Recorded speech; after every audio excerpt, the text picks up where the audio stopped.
Hey guys, it's Sidney Galpern from Sidney's Sweet Adventures here, and I am so excited to be here for part 2 of our very exciting collaboration 2-part episode project. So if you just watched Chef Nicholas in his first episode, you'll see the beautiful elements that he made for our collaboration piece. This is going to be all rainbow themed, as you guys know, so it's perfect for pride, it's perfect for unicorn theme, anything that you want to use rainbow on, which I absolutely love rainbow. So in my video, I'm going to be showing you guys some Isomalt elements in some different rainbow effects. So I'm going to be showing you some sprinkle-filled unicorn horns, some different lollipops that are different from the ones that I showed you in my All About Lollipops episode, if you watched that. And I'm also going to be showing you a pulled Isomalt rainbow that I will use on our collaboration final project. So it's going to be super, super fun, and we are going to get right into it. I'm Sidney Galpern, owner of SimiCakes.com, and I'm a sugar artist. For the past 13 years, I've specialized in Isomalt sugar, traveling the globe teaching my techniques to the world. I'm the inventor of Simi Ice Melt, and both my parents now work full-time for me, which is fun, most of the time. Follow me on my journey creating awesome works of sugar, chocolate, and cake art. Whether I'm in the studio or hitting the road, come along with me on my sweet adventures.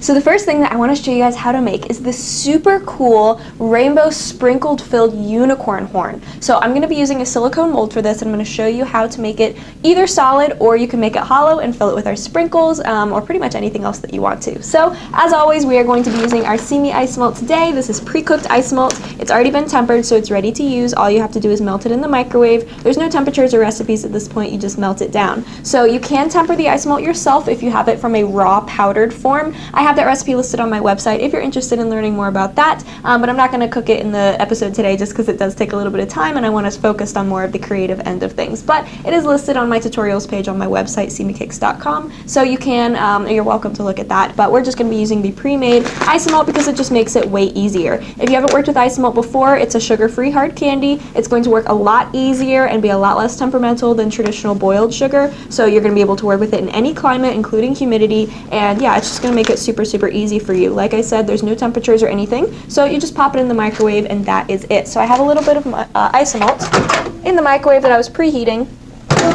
Now remember, when you're working with Isomalt, that it is very, very hot. When it's like this in a liquid form, it's about 300 degrees Fahrenheit, so you want to make sure you wear your gloves, protect your hands. I usually recommend a double glove, so the first layer would be a cotton glove, and then the next layer would be like a nitrile or a latex glove over top of that. That will just buffer the heat from your hands and make sure that it's not going to get on you, because it is quite hot. You don't want to stick your finger in it or anything. I know a lot of people can be intimidated by Isomalt because it's so hot, but you guys bake and make cakes and use ovens and stovetops every single day, so don't stress about the heat. Just wear your gloves, be careful, be cautious, and everything will be good. So yeah, we're just going to be very careful as we work, but you can see that the Isomalt is nice and liquid here, and that is what we're going to use to pour right into our mold. So again, no temperature or anything, you just melt it. I did let this settle in the microwave, and you could do this at room temperature as well, but you see how it is nice and melted, but it's not actively boiling. You do want to bring it to a boil in the microwave to get all of the hot air out, but you don't want to actually have it boiling as you're using it. So I usually take it out of the microwave when it's boiling and then let it settle at room temperature until it has stopped boiling. So 1 or 2 bubbles is okay stuck to the bowl or sitting on the surface, but they're not actively moving and popping or anything like that, because that is what's going to pour into your finished piece, and that's when you get bubbles in your finished piece. So this is nice and smooth and clear. That's going to be perfect for our unicorn horn. So this is the mold that we're going to be using. This is one of my Simi Cakes molds. It's just a silicone mold, so it's going to be super easy. You put the 2 halves together, and I'm going to put some rubber bands on it. Okay, and so I'll just put one towards the top, one in the middle, and then one towards the bottom. Okay, and then I want to make sure that the 2 sides are lined up perfectly. This is a pretty thick silicone. It's a pretty firm silicone, so we don't have to worry about having a sleeve or anything like that on it. It's just going to hold itself together perfectly with those rubber bands. So I'm just putting those 2 halves together, and then I'm going to fill the mold. Okay, so I'm just going to make sure that those are spaced, and then fill up our mold. So I'm going to take my Isomalt, again, wearing your gloves. Don't follow my bad example because I'm not wearing the gloves. Since I've been working with this for about 13 years, my hands have no heat sensitivity left, and it's going to be easier for me to demonstrate for you guys to see. But definitely just carefully pour it into the mold. And we're going to fill it all the way up to the top, even if these hollow, because we want to create a shell. So I filled it up. Now, even if I was going to make this solid, I'm going to actually at this point drain this back out. So I'm going to take the filled up mold very carefully and pour all the excess back into the bowl. Now, the reason that I do that is this unicorn horn mold has a whole bunch of texture. It has really deep grooves for that twist, and you could get air pockets trapped in there when you pour the ice melt in where the air can't escape. So by filling it and draining it a few times, it's going to almost wiggle the ice melt out into the mold, and it's going to fill out any gaps.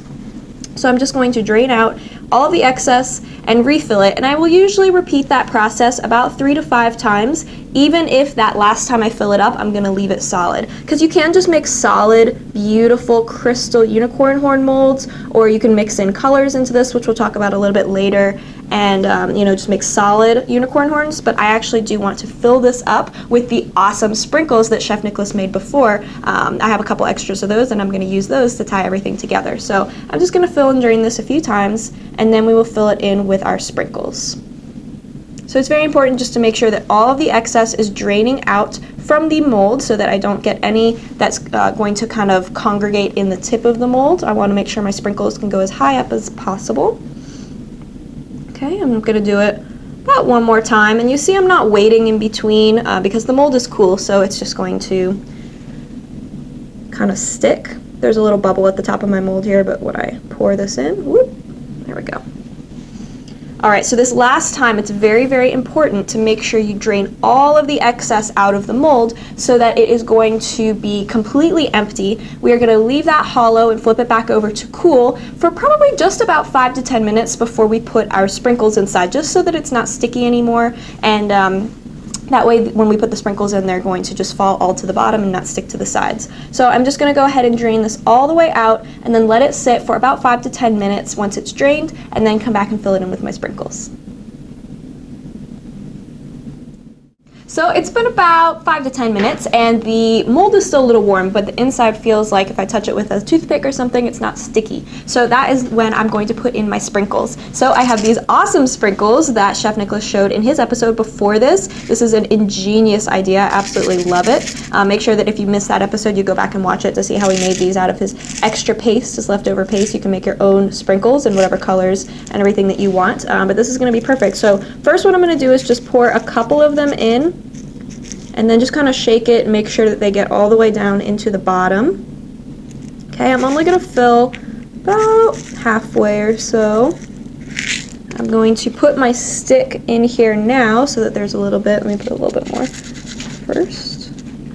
Okay, and then I'm going to fill around the stick just like that so that it kind of holds the lollipop stick in place. Okay, just like that. And then to close that whole thing over, I'm going to use a little bit more of this liquid ice melt poured right over the top. So I'm just going to encase right around this lollipop stick and give us a nice flat base to work with. And we can clean up all that excess too around the mold, so I'm not really worrying about that. But you see how I just poured that in? I'm going to make sure the stick looks fairly straight so that it's not going to be crooked. And then we'll let this cool the rest of the way down for probably another 15 to 20 minutes, or whenever it feels like the ice melt on the top is completely solid to the touch with a toothpick or a tool, and the whole mold is cooled down, it's not warm anymore. So let this cool all the way down, and then we will come back and unmold it.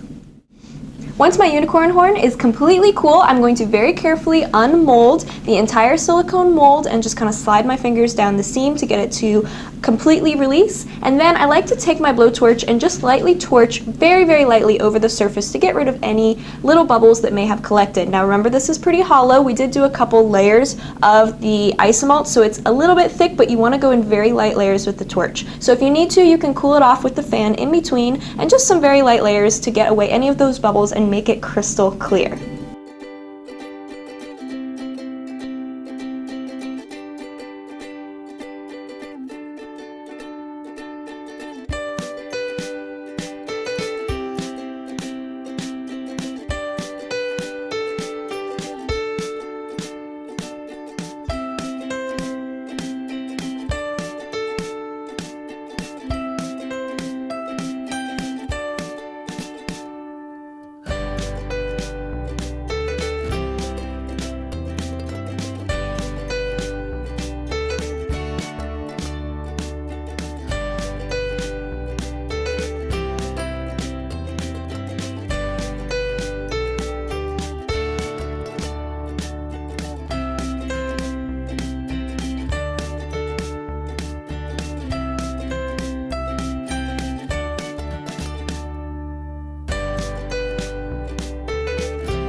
Are you ready to get started making your own ice malt pieces? Are you tired of tempering it yourself and going 1 or 2 degrees over, causing the whole batch to turn yellow? Well, now with Simi Ice Melt pre-tempered tiles, your worries can melt away. Simi Ice Melt is a sugar-free hard candy that I formulated to make all your ice melt projects a breeze. I developed Simi Ice Melt to be super easy to use, so that means no matter if you're a very beginner or a seasoned sugar artist, it's going to work great. No more worrying about temperatures or recipes, simply melt the ice malt in the microwave and bam, you're ready to start creating. Our ice malt is crystal clear, made to have no bubbles in it, and works in any climate, which means sugar sculptures that melt after an hour in humidity are a thing of the past. Our ice malt is featured every week on my Cakeflix live TV show, Sidney's Sweet Adventures, and you can go to our website for tons of free ice malt tutorials, tips, and tricks. Simi Ice Melt is available in a wide array of colors as well as our signature crystal clear. You can find Simi Ice Melt on our website, simicakes.com, as well as cake supply stores all over the world. Check out the list on our website of our esteemed international distributors to find Simi Ice Melt in a cake store near you. See you on my next sweet adventure. Hey guys, we're back with our next segment of our rainbow decorations. So we're going to be making some Isomalt Lollipops. Now if you saw my All About Lollipops episode that I did do some different techniques and some different varieties, but I'm going to show you 2 brand new ways to do Isomalt Lollipops in this segment. If you want a little bit more background about lollipops in general, on all the flavoring and all of that I talked about, make sure you go back and watch that episode. But for this, I'm going to be doing 2 different kinds of lollipops. You may have noticed the lighting's a little bit different now. I just set up my heat lamp. So the heat lamp is a 250 watt bulb, and then I just use like a chicken or reptile brooding hood on top, and it's just going to be your heat lamp. I have a YouTube video on how I build a PVC stand that I put it on so that I can move it around, and it's super lightweight and inexpensive, but you can also just clip it to your overhead cabinet if you're working on your countertop. But basically I have that set up. We're going to use that in a couple minutes, but first I want to show you how to pour an Isomalt Lollipop and then do a really cool tie-dye effect that you can only get with Isomalt. So I have set up here, I have my Lollipop mold. Now there's a few different ways you can do this. This is the same mold that I use for my Isomalt shaker lollipops, where you actually make a shell using this mold. You make 2 of them and then put them together with sprinkles trapped in the center, and that works beautifully. But this is also just a really nice perfect disc mold. If you don't have the mold, you can also use a greased metal cookie cutter. So you can use a metal cookie cutter sprayed with a little bit of cooking spray set on a piece of greased aluminum foil, or set on a silicone mat or a non-stick Teflon mat. But I'm just going to pour it right into the mold because it makes it super easy. So I have some white Isomalt here, and what I did was I mixed in a little bit of white petal dust. So this is just Elite Color from the Sugar Art, just a white petal dust, and I stirred it in after I microwaved it to get more of an opaque effect so that the tie-dye is going to pop a little bit better than on a clear. So I'm just going to fill this in, and you don't have to fill it all the way to the top. It depends on how thick you want, but I'm just going to fill in a disc. And that's really it. If you get any bubbles that rise to the surface, before it dries I can lightly torch. And then what we'll do after this is cool is I'll show you a really neat painting effect on top of it, as well as attaching the stick, which we can do after. So that gives you a lot of freedom as far as if you have a mold, a silicone or a hard candy mold that you want to pour into, but you don't have the little slot for the lollipop stick to stick into, it's totally fine, because I'm going to show you how to use a lollipop stick attached to the back of any of your ice melt decorations. So I'm going to go ahead and let that cool for about 15-20 minutes or so, depending on how thick you poured it. So I'll just set this guy off to the side. And then we are going to be making our Isomalt Lollipops. So to do that, I'm going to use pulled Isomalt. So I've done a lot of pulling in my past episodes, but I want to show you guys again today in case you missed that. So basically, I'm going to be pulling on my silicone mat. Now, if you have a Silpat mat, if that's what you are working with, that's totally fine to pull on. But I kind of prefer to use this silicone mat. So this is a silicone baking mat, and so it's a little thinner and more flexible, and it doesn't have that woven texture that the Silpat mats have. So I find it a little bit easier to pull on these, but it's up to you depending on what you have. Now I do like to have a double mat, so I leave the silicone mat underneath the yellow one, and that is just going to buffer the heat. So what can happen is sometimes you can get little stuck spots if the pores of the silicone open up too much. Basically what happens is the heat from the ice malt can sometimes be too much, and it can just like open up the pores of the silicone almost like skin and get stuck down in them. So that can happen for a number of reasons. It could be that it insulates too much heat on your mat. It could be that the microwave heats unevenly, but I find that it really helps to have a mat, especially because a lot of times I'm working on metal tables here, or you can, you know, use like plastic tables or wooden tables. It can insulate a lot of heat, even a lot of countertops. So I like to just have that mat to raise it up a little bit, and that is going to keep it from getting too hot. Now, if you're working on a stone countertop, like a marble or granite, you may have the opposite problem, where you actually are finding it getting too cool too quick. So I like to have that other mat under there just to kind of keep it a little bit more tepid, keep it kind of in between too cool and too hot, and I'll also move this around a little bit, as you'll see later. But basically, I'm going to take my first color, and I'm just going to pour it out on the mat. So this is that beautiful yellow with some petal dust in it, so that it's going to be more opaque. And then I'm just going to keep folding it. So I'm going to fold over to start folding in some cool air. So I fold that side over, and then I peel it back. And then I fold this side over, and I peel it back. And I'm just going to keep slowly doing this. And what it's doing is it's cooling down and thickening. So the cooler that Isomalt gets, the thicker it gets, and eventually it will all come together into a ball, and it will stop sticking just like dough. So what I'm doing is just alternating which ways I'm folding. So I'm going in different directions. I'm not just folding the same way every time. That'll help to keep it consistent.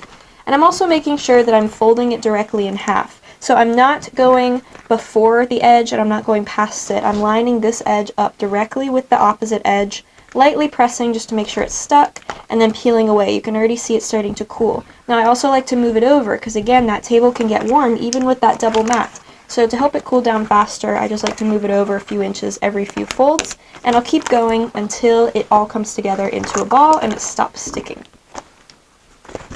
Now once this gets out of the splatter zone, you can start going a little faster.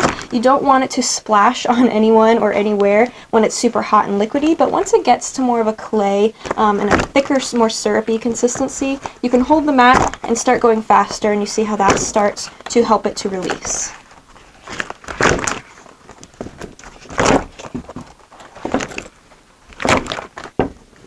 Okay, so now I can see it is not sticking anymore. I had just one stuck spot over here, which I can rinse off with some cool water, and it usually doesn't even stick in the same spot twice. It's just if you get a little hot spot. So I'm going to take all this excess, and I'm going to start stretching and folding it. So stretching and folding is just going to cool it down even further and get it to be a nice texture before we put it underneath our heat lamp. So the heat lamp is going to be nice and hot and keep the pieces as pliable as we need it before we put it underneath the lamp. So I'm just going to go ahead and put it under there, and then I can just cut pieces off as I need to work with it. But you just want to stretch and fold it as much as you like. Basically, you can kind of customize the texture if you want it to be a little bit cooler or a little bit warmer, depending on if you want it more pliable or hold its shape more. If you're not as familiar with working with pulled Isomalt, I'll usually recommend to just pull it enough that it feels a little bit tougher than when you first picked it up. And so basically that's just going to give you a nice in-between, and you'll learn as you start making pieces if it's over-pulled or under-pulled. If you stretch and fold it too much, it's going to cool down too quickly, and it's going to get really, really hard. If you under-pull it, it's going to be really sticky. It's not going to hold any shape you sculpted into it. So again, just by playing with it, you're going to learn a feel for it very quickly. So just kind of keep playing around with it until you find what is going to be best for you. And so as I'm stretching and folding, you'll also have noticed that I was just doing it in one direction because we don't want to get any of those lines all twisted up or anything like that. So I just go ahead and put it into a ball once I'm done and put it underneath my heat lamp, and then we're ready to make all of our different pieces. I pulled all of our different colors. So we have our 6 different colors, our blue, green, orange, purple, red, and yellow. So I did that first, so you guys didn't have to watch me pull every single one. And then I'm going to be using it to make a twisted up lollipop. So I did do one with 2 different colors or 3 different colors when I did my All About Lollipops episode, but this one is going to be all of the rainbow colors, and we're going to do more of a vertical twisted lollipop rather than the twisted disc that we did. So what I'm going to do is I'm going to take pieces and I'm just going to clip them off. So I have my Isomalt here. I'm going to cut off a little tube. Okay. And I'm going to try and get them all about the same size. They don't have to be perfect, but I'm just going to cut pieces off at about this size, set them back underneath my lamp next to their excess so that I can keep them warm. Okay, and I'm going to cut all these different colors. Okay, so now that I have all of my colors, I'm just going to roll them into tubes, and I'm going to attach them together and start twisting. So you see how I'm just rolling them out slightly. I still want them warm enough to be able to stretch and twist together. Okay, that's Almost there. 5 and 6. Okay, I'm just going to stick them together in our color pattern here. Okay, so we're going to go red, orange, yellow, green, blue, and purple, but that's not going to matter too much because I'm going to be twisting this up into one big circle that we can start stretching and rolling. So I'm going to roll this out to kind of blend the colors together and start kind of stretching it, and you see how the seams between the different colors are going away. I'm pulling it out and just basically going to make one big tube before we twist this up and wrap it around our lollipop stick. Okay, so just rolling, kind of getting it an even consistency. Some of the colors are going to be different textures because depending on how much color you add in or what kind of color it is going to affect the texture. It's kind of the same idea as with working with fondant and gum paste, how with those, like red fondant is very, very different than working with white fondant just because there's so much pigment in it and it takes so much more color. Same thing applies with ice melt, so you may just have to kind of pull some of the pieces more or some of them less to get similar textures so that one color is not rock hard and the other one's super soft and pliable.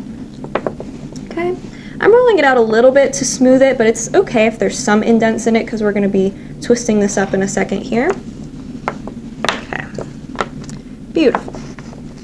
Pull this a little bit thinner just so it's a similar consistency all the way down. Okay. So now what we're going to do is I'm going to cut this end off first because that's where we're going to start. Okay, this I actually will just save these pieces since you can't cut the different colors apart and use them separately. I actually save any pieces that the colors aren't going to melt down pretty, and I use them for black ice melt because all colors go to black, right? So I'll just throw this in a bowl with all my different scraps and then it will keep it just perfect to black. Okay, I'm going to take a lollipop stick here and I'm going to twist up before I attach it. Oh, that looks so awesome. Look at that rainbow. Okay, so I'm just twisting all the way down. And then we will wrap this up around. Now you notice this is staying pretty pliable because I am working pretty quick, but you can also lightly torch over the whole thing on the front and back, waiting about 10 seconds in between layers of torching until it gets nice and pliable, if you need to. Now you can make different shapes with this. You can make wording if you wanted to, make like a monogram. You can lay this out into a script. You can use this for different shapes or do like a heart topper and be done with it. You can make like candy canes.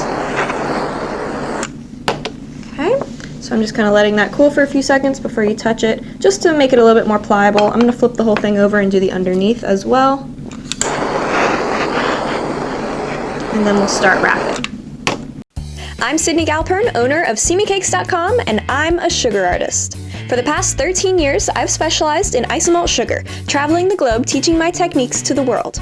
I'm the inventor of Simi Ice Melt, and both my parents now work full-time for me, which is fun, most of the time. Follow me every Wednesday on my journey creating awesome works of cake, chocolate, and sugar art. Whether I'm in the studio or hitting the road, come along with me on my sweet adventures. Watch Sidney's Sweet Adventures every Wednesday at 8 p.m. on CakeFlix Live TV. Okay, so always give it those 10 seconds or so before you touch something that you just blowtorched. Okay, so we're going to start at the bottom here. Okay, I'm going to heat a little bit more.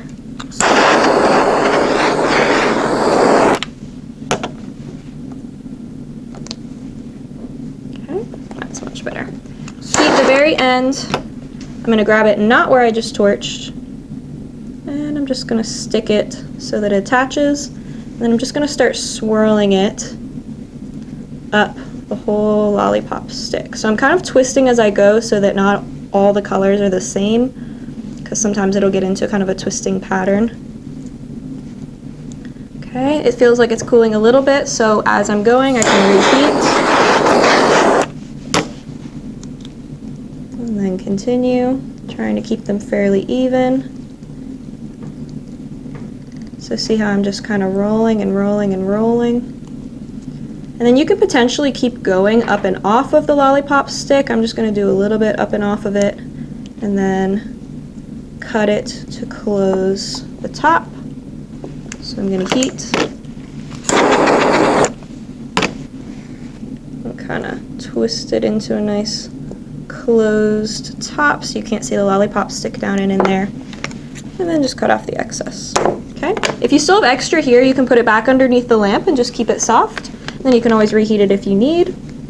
I'm just going to lightly torch over that little top cut that I have, let it cool for about 10 seconds or so, and then I can use the mat or your gloved hands to just kind of smooth it in and make it look all nice and set. If it's a little bit uneven here, I can go back. Like I can see I have kind of a little bit of a bump here. I can very lightly torch the whole thing. I'm going to do that on the front and back, again giving it those 10 seconds. And then I can roll it out. Now you don't want to over roll this because you don't want to smooth out those indents between. I just want to balance it slightly. And then you have a super cool rolled lollipop. So you can see, you can usually find these in different varieties. Like I was talking about in my lollipops episode, I associate these a lot with Disney because Disney always has those huge lollipops, the big twisted pinwheels, and the cool lollipops that are wrapped around the lollipop stick. And you could do these in a variety of different colors. You can do them in different flavors. Remember, you can mix in oil-based flavoring at the same time as soon as it's melted that you would mix in color, and that will give you super cool customized pulled lollipops. Okay, so our disc is completely cool now. It's been about 15 minutes or so, so I'm just going to unmold it. Okay, just like that. Perfect. I do have a couple little bubbles on the surface of it, so I'm just going to lightly torch those away before I begin painting. So I'm just going to lightly torch, and then I'll let that cool. So that just kind of smooths it over, and then I'm going to flip it and actually use the other side as the front since it has a little bit straighter of an edge. But while that's cooling, I'm going to get my paints ready. So these are gel colors. I just use some Artisan Accents gel colors, and then I mix in a little bit of the dilution solution by Artisan Accents. I absolutely love this stuff. If you've seen my videos before, you'll know how much I love it. I use it all the time. And it's basically just an edible paint thinner that you can mix in with the gel colors, and it makes them airbrush easy, it makes them paint on easy, and I'm just going to use it to break up the gel a little bit. So I have all of my rainbow colors prepared here, and I'm just going to paint little bits onto my disc. So now that this is cool, I'm going to flip it over, use that side as the front. I'm going to grab a brush, and I'm not going to do too much color because I want the color to stay away from each other and not muddle together too much. And so we're actually going to do a technique with this that is unique to Isomalt. So these are going to be like a tie-dyed rainbow effect, and we're actually, after we paint these, we're going to torch over the paint, and it's going to marbleize and mix the paint with the Isomalt, and it looks so cool. It's just a one-of-a-kind painting technique you can only do with Isomalt. So I'm just mixing a little bit of that dilution solution in, and I'm just going to do little dots of paint here and there, leaving lots of white space between it. So if I follow my color circle here, my color family, I can use the same brush. So I'm just going to, then I'll kind of mix some of the colors that go together nicely, but I want to make sure that there's lots of space between them. So I got my yellow and my red. I'll mix some little speckles, kind of going off the edges here. Okay, I'm going to do a little bit of purple, so I'm going to switch brushes just so I have a nice base. I'm going to add a little bit more dilution solution just so that I get a nice bright purple.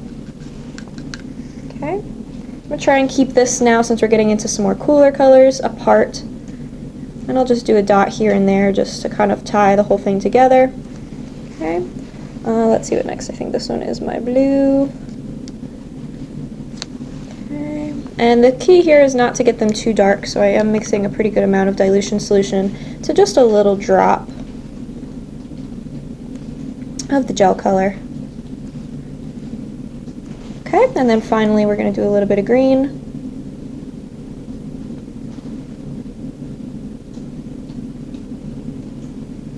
And then we can always add more later if we need to.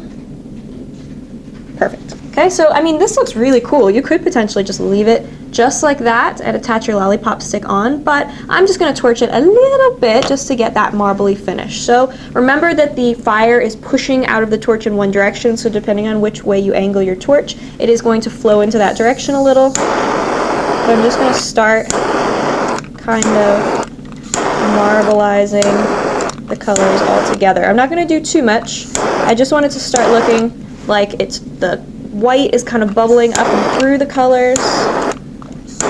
And I can always add more if I need to as well. Okay, so that's going to be a really good base to start. I think I'm going to let this cool for a minute and then just add a tiny bit more, just of maybe some of those warm colors towards the center.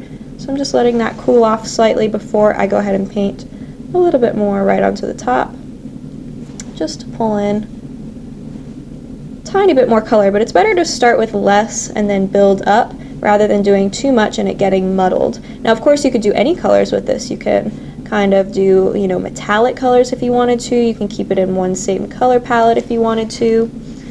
Let's go a little bit more here. There we go.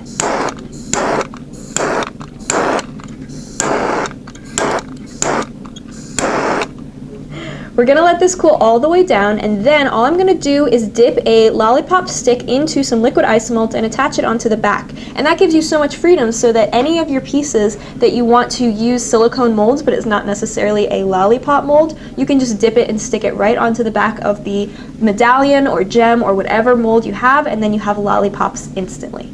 Okay, we're back and we get to make probably one of my favorite parts. I'm so excited about the actual rainbow that's going to go on our display cake. So I have the cake down here that Chef Nicholas has made. He's going to come on in just a little bit when we go to put it all together, and he'll talk all about the cake, how he did the letters and everything like that. But basically I have my cake off to the side here just to have it for sizing, to make sure that the size is going to fit perfectly. So I'm going to take, starting with my smallest color, so the inside color is going to be the purple, and that is going to give us a way to build outwards. If we start with our biggest stripe and try and work down smaller and smaller, you're limiting yourself and you may run out of room. So by starting with our smallest little loop for our rainbow, we're going to be able to build outwards, and there's no limit to how tall we can go that way. So I'm just going to take the purple and cut a little piece off here and start rolling it into a tube.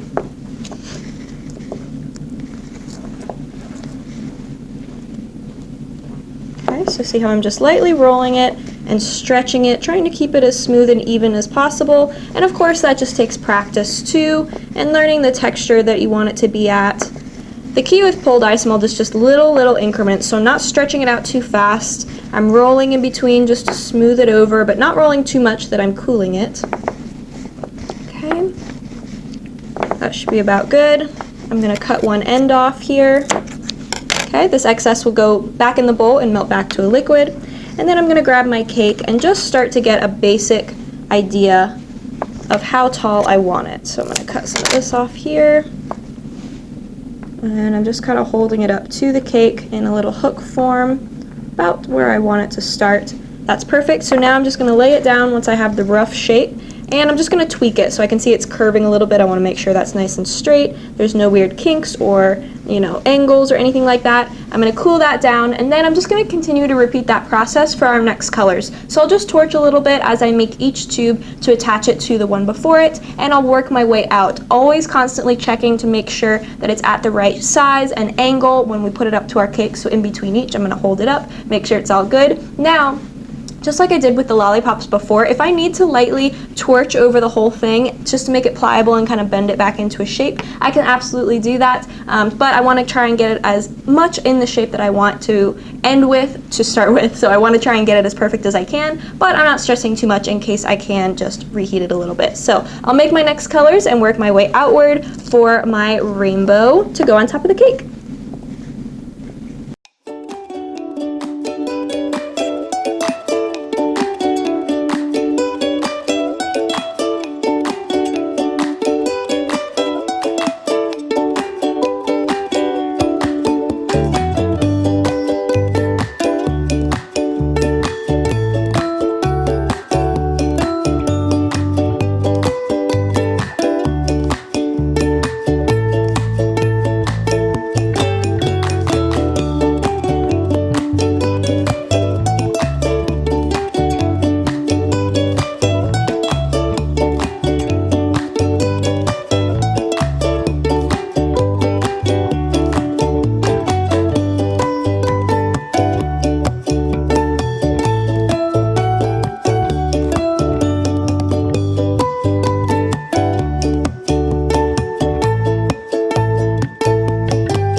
Hi, my name's Paul Bradford and welcome to Module 8, Wedding Cakes. So this module we're going to take through all the different stages to design a beautiful wedding cake, from conducting a wedding appointment and how to sketch the drawing of the cake and the importance of drawing the cake, then taking from the drawing to designing the cake and making the cake. So in this process, I'm going to show you how to ganache a nice double barrel cake and how to ice it with a sharp edge, how to obviously stack the cake, and how to get this beautiful marble wrap style around the side of this middle tier, how to create these beautiful wafer paper ruffles, and of course the cherry on the cake on this one is this beautiful big peony flower.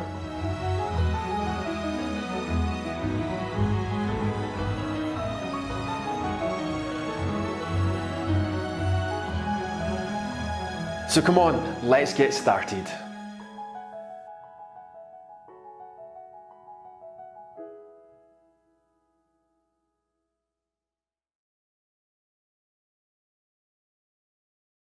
So we're now going to move on to the fun part, which is obviously putting the cake together. So I'm going to attach some lettering. And so if you watch my Cake Flicks Green Tornado live on episode 6, I showed how to use modified sugar paste rolled fondant to make letters like the patchwork cutters. So I've obviously used here the patchwork set, the letters and numbers set. I've also cut out a heart, so I've used 2 different sizes of heart. So just like I showed on my episode, but I've actually put it back in there and then rubbed a little bit of vegetable shortening fat onto there and then put the little rainbows on. So I've been able to cut out little rainbow hearts as well. And then obviously I've inlaid that into the inlay with using a smaller cutter. Now, when you do lettering, of course, you can put this on soft, but generally speaking, I just let this dry a little bit.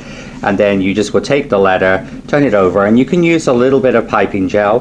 Generally, I want something that's got a little bit of body, because when the fondant's dry, the sugar paste is dry, and the letters are dry. So you can just use a little tiny bit of piping gel. So I'm just going to put just a couple little dots of piping gel onto there.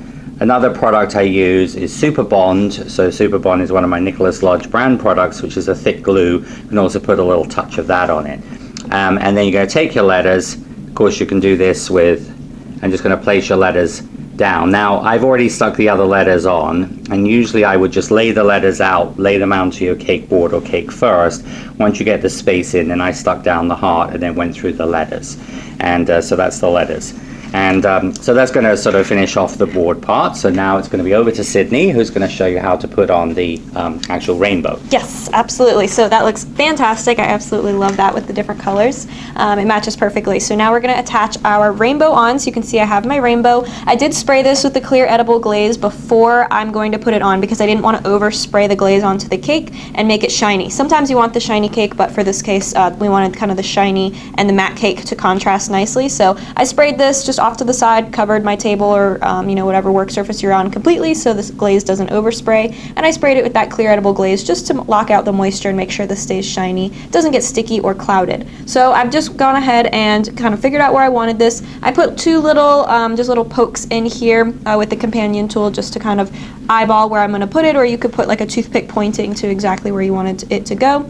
And then I'm just going to spread some ice melt onto the bottom. So I have some melted ice melt here, and I'm just going to spread a little bit of that onto the base. And I'm just using the white since we're going to cover this up anyway. I'm just going to spread it on both pieces. We'll have our beautiful roses and clouds covering this up, so I'm not being too careful about making it look perfect yet. And I'm going to line my points up here and then just stick it down. And Isomalt works as a really, really good glue because it melts into the surface of your sugar. Even if it's dry, it's just going to hold it on super quick. And as you can see, it dries very, very fast, so I don't have to worry about sitting here and holding it or waiting for it to cool. I'm just going to make sure that it's all straight, and that is going to be perfect. So once this cools, I'm just going to give it another minute or 2 to make sure that it's all secure, and then we will decorate it with our roses and the beautiful clouds.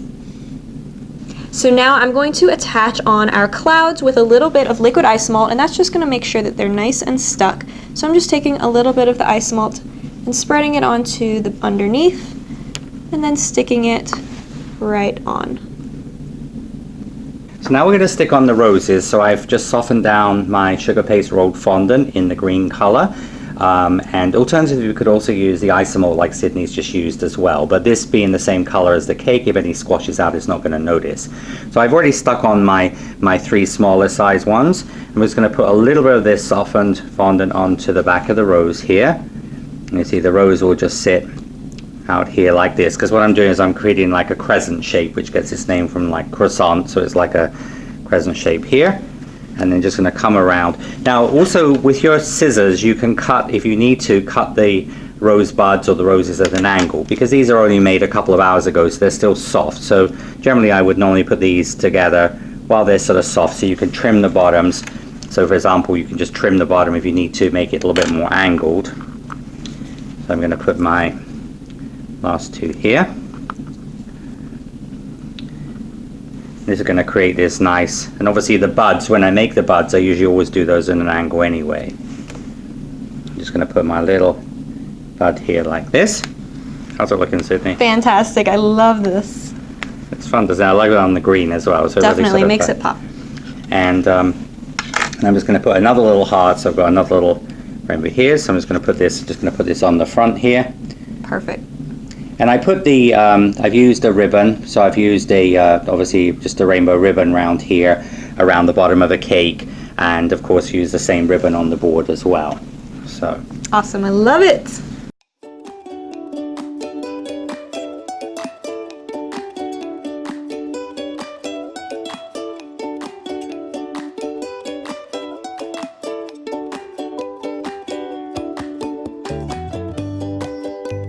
Thank you guys so much for watching. We hope you enjoyed. We had such a good time, didn't we?